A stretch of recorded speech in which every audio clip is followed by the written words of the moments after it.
Hablamos de todas las voces. Vamos a tener una voz muy particular en el día de hoy porque es el secretario general del ANSES y me refiero a Santiago Fraschina. Santiago, ¿cómo te va? ¿Cómo andás? Un feliz año para vos. Bueno, muchísimas gracias.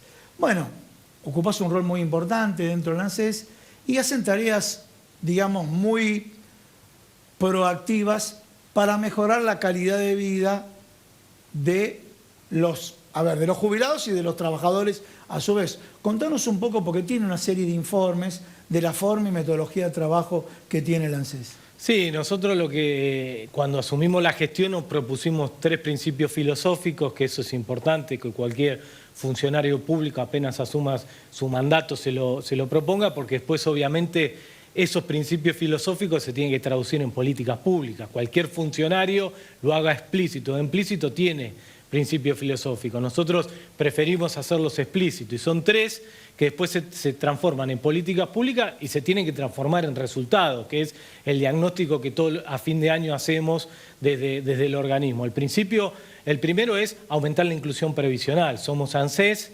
la inclusión previsional es central para nosotros. Y nosotros el año pasado fuimos haciendo algunas políticas públicas que justamente permitieron aumentar la inclusión previsional. El segundo es aumentar los derechos de la población en general, porque vos sabés que ANSES no solo es jubilados y pensionados, son los trabajadores registrados, pero también son los chicos y chicas con el Progresar, con la asignación universal por hijo, con lo cual también nos propusimos hacer políticas públicas para aumentar los derechos de nuestra población.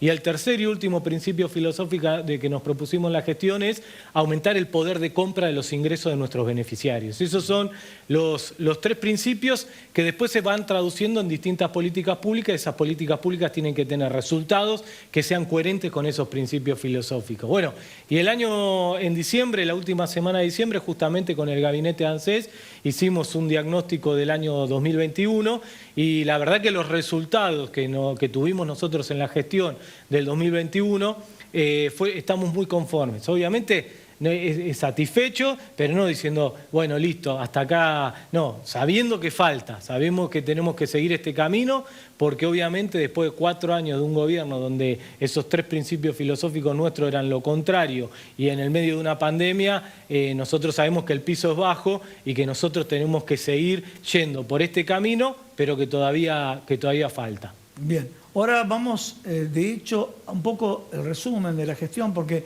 a veces no se ve, ¿sí? El resumen de la gestión de lo que hicieron en ANSES. Tenemos acá un primer cuadro que habíamos pedido, si lo podemos ver ahora, pero si querés ir adelantándonos. Sí, y una política pública central que tiene que ver con el principio, bueno, esto tiene que ver con el primero, este cuadro tiene que ver con la fórmula de movilidad. ¿Vos te acordás que...? Bueno, a ver si lo podemos ampliar para verlo en pantalla completa. Ahí lo estamos viendo en pantalla completa. El primer cuadro está marcando un 52,7% de una ley y un 40, en color celeste, y en color amarillo un 48,6% de otra ley. Y acá explicar a la gente para que no se confunda.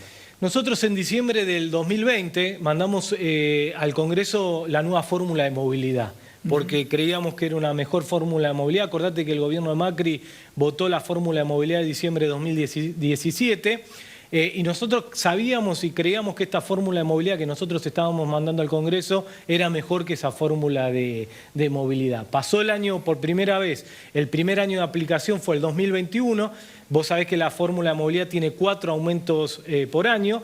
Con el último aumento del año pasado, que fue diciembre del 2021, que fue un aumento del 12,12%, nos dio la fórmula de movilidad un aumento acumulado a lo largo de todo el año pasado del 52,7%. Y ahí me gustaría compararlo con 2 cosas. ¿Qué hubiera pasado si en vez de estar nuestra fórmula de movilidad hubiera estado la fórmula de movilidad del gobierno anterior, la que se había sancionado, acordate, en diciembre de 2017? En vez de dar 52,7%, hubiera dado 48,6%. Es decir, nuestra fórmula de movilidad que se votó, repito, en el Congreso en diciembre del 2020, dio un aumento de 4,1 puntos porcentuales más de lo que hubiera dado la fórmula del gobierno anterior. Con lo cual, esto demuestra que esta discusión, que parecía muy abstracta en el Congreso, demuestra lo que nosotros habíamos afirmado cuando se discutía la fórmula de movilidad, que esta fórmula es mucho mejor que la que habíamos dejado atrás. Y si lo comparás con la inflación, falta el dato de diciembre de inflación, pero todos los pronósticos dan que el año que viene vamos a tener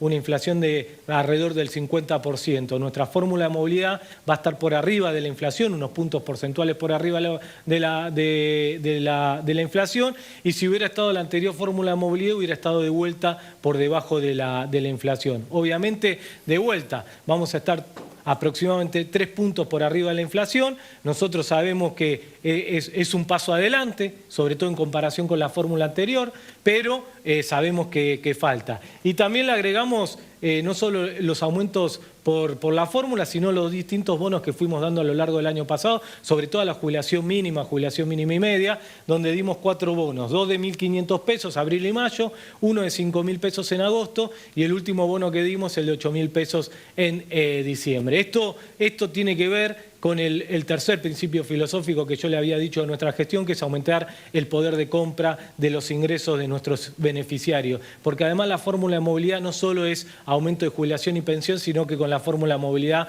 aumentan 18 millones de personas. También la asignación universal por hijo. Bien, clarísimo. Yo me voy a acercar a la pantalla acá. Me voy a acercar a la pantalla y después si lo podemos llegar a ampliar, porque yo te voy a hacer una pregunta, porque corresponde esta pregunta. Bueno, vos mencionas 1.500, 5.000, 8.000 y yo digo, ¿alcanza o no alcanza? Primer tema, tengo que ser empático con los jubilados, más allá del esfuerzo que hacen ustedes desde la función pública, ¿no? Pero acá hay un dato donde de alguna manera puede explicar algo más allá de que yo te digo en lo personal que considero que no alcanza, pero no obstante, este dato si lo podemos ampliar acá, a ver si lo podemos ampliar, donde dice movilidad e inflación 2021, habla marzo del 2021, ahí sí lo podemos tomar, marzo, donde dice, lo tenemos en color gris, el color gris sería... La inflación. ¿La inflación o la movilidad? No, color azul la movilidad, color gris la inflación. Color gris la inflación. El primer trimestre bien. Estuvo por arriba la inflación, lo importante es el acumulado. Ahí está, bien, vamos acá, entonces vamos por orden, este cuadro, vamos a empezar acá. El primer trimestre la inflación le ganó a la movilidad. Principalmente porque ustedes escuchan los medios, la gente, el crítico, todo que puede estar sesgado por una ideología. El segundo, que sería el mes de junio, la movilidad le ganó un poquito a la inflación, 12,1, 11%. Voy al tercer trimestre, septiembre, la movilidad ya le empieza a ganar casi 3 puntos, 12,4 a 9,3, y en el último 12,1 a 9,5. Y en lo cual da el promedio general, lo que vos marcabas recién, 52,7 a 49,9. A ver, ¿alguna referencia? Eso que decíamos anteriormente, vos fijate que en el acumulado esta fórmula de movilidad le termina ganando casi 3 puntos porcentuales a la inflación.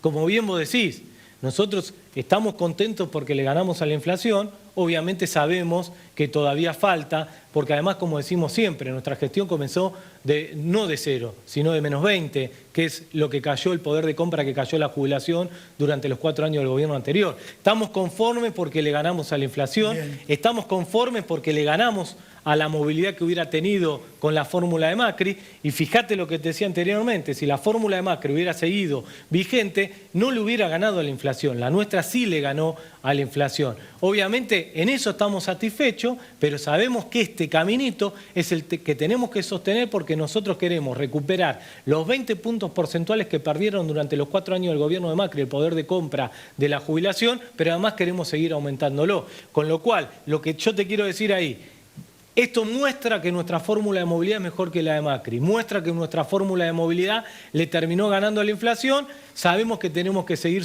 por este sendero para que el tercer principio filosófico de nuestra gestión, que es aumentar el poder de los ingresos de nuestro beneficiario, siga consolidándose a lo largo de los años. Clarísimo. Bueno, ¿tenemos alguna otra placa, si te parece? A ver, ¿con qué dato podemos ver si podemos seguir avanzando? Mirá esto, el Fondo de Garantía de Sustentabilidad. ¿A vos te gusta hablar de eso? Sí, me gusta, pero quiero ver si la gente entiende del Fondo de Garantía, ¿no? A ver, contanos un poco qué se trata el fondo para el público en general. Contale, a ver, ¿de qué se trata el fondo? El Fondo de Garantía de Sustentabilidad se creó, ¿te acordás cuando se estatizaron las AFJP en el año 2008? Sí. Bueno, las AFJP tenían un monto de dinero de los que fueron pagando las AFJP. Con ese dinero se creó el Fondo de Garantía de Sustentabilidad, ¿sí?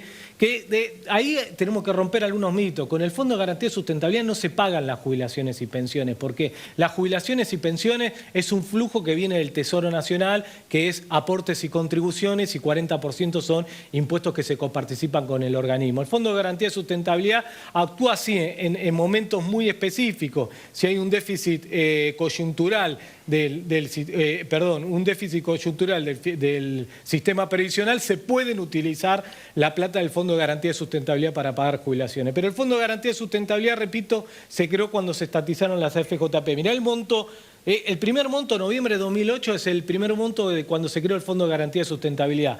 23.750 millones de dólares era lo que valía el Fondo de Garantía de Sustentabilidad. Fíjate, noviembre de 2015, que es el segundo dato. El Fondo de Garantía de Sustentabilidad en noviembre de 2015 ya valía 66.200 millones de dólares. Es decir, en esos años, 2008-2019, el Fondo de Garantía de Sustentabilidad se valorizó en 179%, un montón. Pero no solo eso, sino que el 15% del Fondo de Garantía de Sustentabilidad se utilizaba para invertir en la economía real, que eso es central para que haya crecimiento económico, generación de puestos de trabajo, y además del Fondo de Garantía de Sustentabilidad también se invertían en políticas públicas clave como Procrear. Fíjate en los 4 años del gobierno... Sí. Vamos a Procrear, explicar a la gente el Procrear, para qué se utilizó en la gestión cuando era presidente Cristina Fernández. Y el Procrear financiaba algo que es clave, que es la construcción de vivienda en la Argentina. Vos sabés que todavía seguimos teniendo un problema habitacional en nuestro país, con lo cual financiar el Fondo de Garantía, utilizar parte del Fondo de Garantía de Sustentabilidad para financiar la construcción de vivienda para aquellos que podían tener su primer casa, era central. Primero porque estábamos atacando un problema central, que es la falta de vivienda. Y el segundo, porque estimula la construcción, eso estimula el crecimiento económico, eso genera puestos de trabajo, y eso también termina volviendo a nuestro organismo por aportes y contribuciones, que vuelve a financiar a nuestro organismo, y eso le permite a ANSES tener más plata para poder pagar más jubilaciones. Con lo cual, poder invertir en Procrear desde el Fondo de Garantía de Sustentabilidad ayuda a consolidar el círculo virtuoso de nuestra economía, que necesitamos para crecer y sostener los puestos de trabajo. Bueno, esa era la situación del Fondo de Garantía hasta el noviembre de 2015. Vos decís, ¿qué pasó en los 4 años del gobierno anterior? Bueno, fíjate que hay un mito de que los que vienen de manejar empresas privadas son muy eficientes a la hora de manejar recursos. Blaquier era el primero que manejó el Fondo de Garantía de Sustentabilidad durante el gobierno de Mauricio Macri. Fíjate el dato.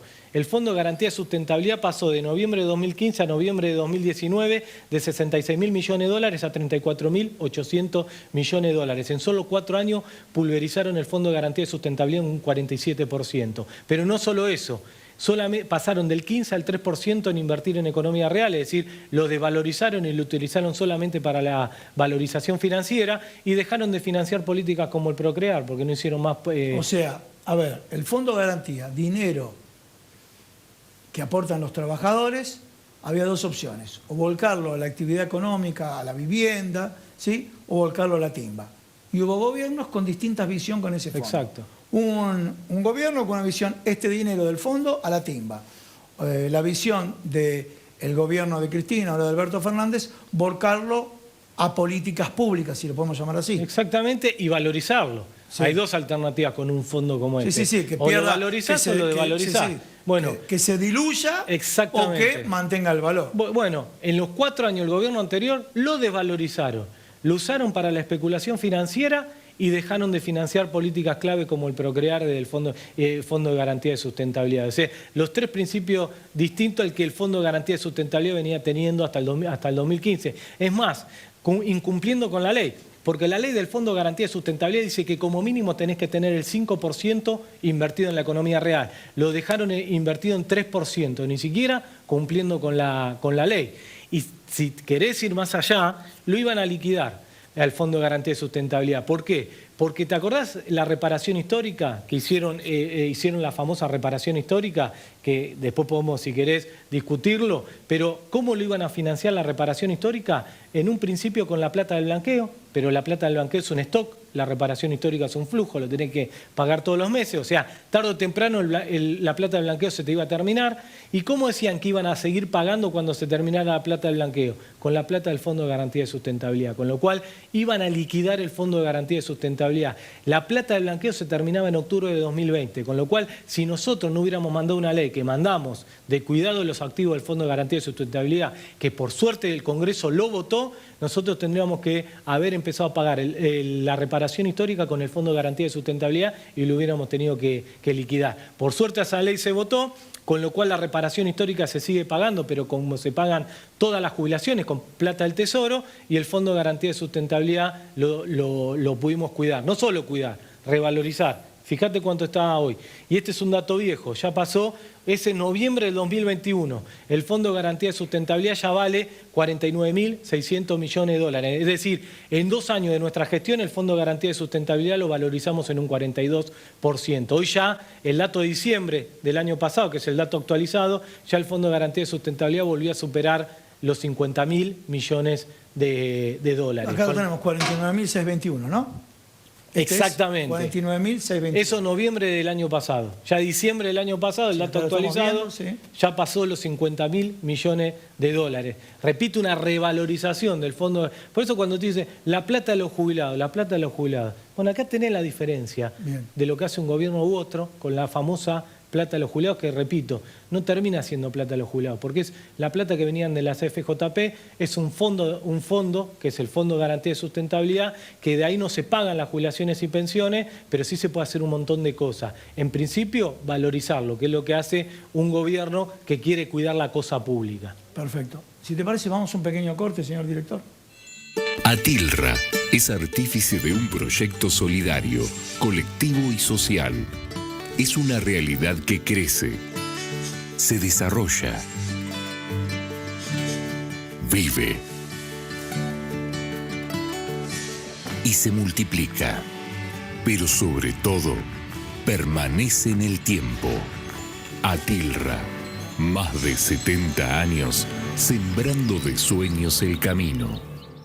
Bueno, señores, continuamos acá en Nuestra Voz con Santiago Frachina, que es secretario general del ANSES. Nos está contando las políticas con los jubilados. Nos contó en la primera parte del programa el destino del Fondo de Garantía de Sustentabilidad, cómo cuida los fondos de los trabajadores y de los jubilados, el modelo de Estado o el modelo de país. Pero ahora vamos a hablar de algunas medidas que se implementaron el año pasado. El tema de las personas que realizan tareas de cuidado y su jubilación. ¿Por qué no nos ampliás? Bueno, yo te decía que uno de los principios filosóficos es aumentar la inclusión previsional. Sí. Y acá dos políticas públicas que hicimos el año pasado que van en ese sentido. Una es el reconocimiento de aporte por tarea de cuidado. ¿Te acordás cuando la lanzamos? Que inclusive creo que la explicamos en este programa, que tiene que ver con las mujeres que para jubilarse necesitan 2 requisitos, cumplir 60 años y tener 30 años de aporte. La realidad que hoy, cuando llegan las mujeres a los 60 años de edad, solamente el 10% tiene 30 años de aporte. Y una de las causas que nosotros veíamos de por qué pasaba eso es que todavía la mujer en el mercado de trabajo sigue siendo fuertemente discriminada. Si vos ves los datos del INDEC, la informalidad y el desempleo es más alto en la mujer que en el varón. Y una de las causas de por qué esa discriminación tiene que ver que con todavía la mujer le sigue haciendo la mayor cantidad de tareas de las tareas del hogar y las tareas del cuidado en particular. También dato del INDEC, el 76% de las tareas del hogar hoy lo sigue haciendo la mujer en la Argentina. O cuántas veces hemos escuchado que una mujer cuando queda embarazada prefiere renunciar y después cuando quiere volver a trabajar le cuesta conseguir un trabajo, encima un trabajo registrado. Esa discriminación en el mercado de trabajo es lo que genera que cuando lleguen a los 60 años de edad muy pocas tengan los 30 años de aporte. Entonces nosotros lanzamos esta política pública donde le estamos reconociendo años de aporte por hijo criado. Bien, perfecto, clarísimo. Y eso primero nos pone a la vanguardia en términos previsionales a nivel mundial, porque muy pocos países del mundo tienen una política con esta característica, y segundo, con el derecho a la mujer. Bueno, de que lo lanzamos, que fue aproximadamente en agosto del año pasado, fíjate en los números, ya hay 130.000 madres argentinas que iniciaron los trámites jubilatorios, 85.000 madres ya empezaron a cobrar su primer cuota de jubilación. Mirá, y vos fíjate que son madres que no se hubieran podido jubilar. Además, esta política pública ya vino para quedarse, con lo cual todos los meses vas a tener madres argentinas que no se hubieran podido jubilar si no existían esta política pública, que van a poder iniciar su trámite jubilatorio y, como decimos siempre, jubilarse, además de iniciar otra etapa de su vida, a la mejor, aquello que cuando vos decías tengo sueños que voy a dejar para cuando me jubile, pero además de eso van a empezar a percibir un ingreso mensual que además va a tener aumentos trimestrales por la fórmula de movilidad, pero como decimos siempre también tiene tienen la jubilación indirecta. Además de empezar a ser jubilado y percibir un ingreso mensual, tienen una obra social que antes no tenían. Y esa obra social además es PAMI, que les garantiza, por ejemplo, 170 medicamentos gratis, que le permite un ahorro de 4.700 pesos por mes en promedio a los jubilados de PAMI. Con lo cual, no solo es la importancia de la jubilación directa el de jubilarte, sino además jubilación indirecta. Esta política pública, la verdad, es excelente. Yo he tenido la posibilidad el año pasado, y sigo haciéndola ahora, de recorrer el país hablando con las madres que se pueden jubilar, y la emoción que tienen las madres, que algunas fueron 3 veces a ANSES y 3 veces se les rebotó, le dijeron que no tenían los años de aporte, y ahora con esta política pública por fin se pueden empezar a jubilar, con lo cual para nosotros es importante porque va en el sentido de aumentar la inclusión previsional en la Argentina. Bien, clarísimo. Bien, a ver si podemos pasar a la siguiente. A ver si tenemos, ahí tenemos la siguiente. Esta es la explicación de la... Sí, el reconocimiento de aportes por esta es la tarea de explicación, cuidado. claro. Sí. La siguiente es que me imagino que tiene que... Esta, Bien. Jubilación anticipada. Bien. También tenemos el segundo problema en el país. No solo gente que llega a la edad de jubilarse y no tiene los 30 años de aporte. Tenemos el otro problema. Gente que tiene 30 años de aporte, Sí. pero no llegaba a la edad de jubilarse y eran desocupados. Vos fijate, por eso que decidimos del organismo, darle la jubilación anticipada. Claro. Ya cumpliste, tenés los 30 años de aporte, no tenés trabajo y el problema es que no llegás a la edad jubilatoria. Por eso se lanzó la jubilación anticipada, esta más nueva, la lanzamos en noviembre del año pasado, pero fíjate el dato, el 53% de los que se van a poder jubilar con la jubilación anticipada perdieron el trabajo en los 4 años del gobierno anterior. Y la mayoría son del sector industrial. Y esto tiene que ver con las características del modelo económico del gobierno anterior de desindustrialización, pérdida de puestos de trabajo. Qué importante lo que estás diciendo, ¿no? Exacto. Y la O sea, mayoría... perdió el empleo y de esa masa crítica. Y en esa masa crítica, el 33%, 1 de cada 3, trabaja en el sector industrial. Trabajaba, sí. Porque para sacar la jubilación anticipada tenés que ser sería la desocupado. 2/3 parte es la que quedó. Exactamente. Sí. Y fíjate que por eso la mayor están en el cordón industrial. AMBA, Córdoba y Santa Fe son los que se van a poder sacar esta jubilación anticipada.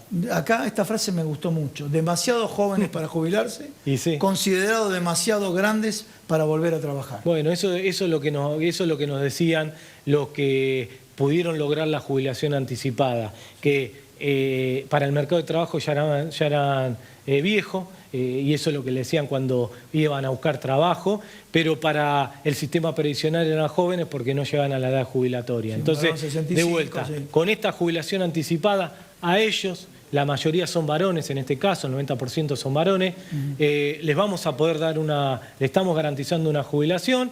Y esto también, como en el caso anterior, no solo es percibir un ingreso mensual, que hasta ahí no lo percibían, con aumentos trimestrales, sino todo lo que implica la jubilación indirecta. Santiago, muchísimas gracias. Bueno, están trabajando mucho, ¿eh? Estamos trabajando mucho. 2023, me imagino, pero vamos a lo siguiente, lo dejamos para otro programa, ¿no? Sí. Lo dejamos para otro programa, pero 2023, ¿en qué van a trabajar? Porque, bueno, estamos hablando de lo que hicieron, pero bueno, nos interesa saber lo que van a hacer 2022 hasta el 2023, o sea, estos próximos 2 años que se hace referencia. Me parece bárbaro. Muchísimas gracias.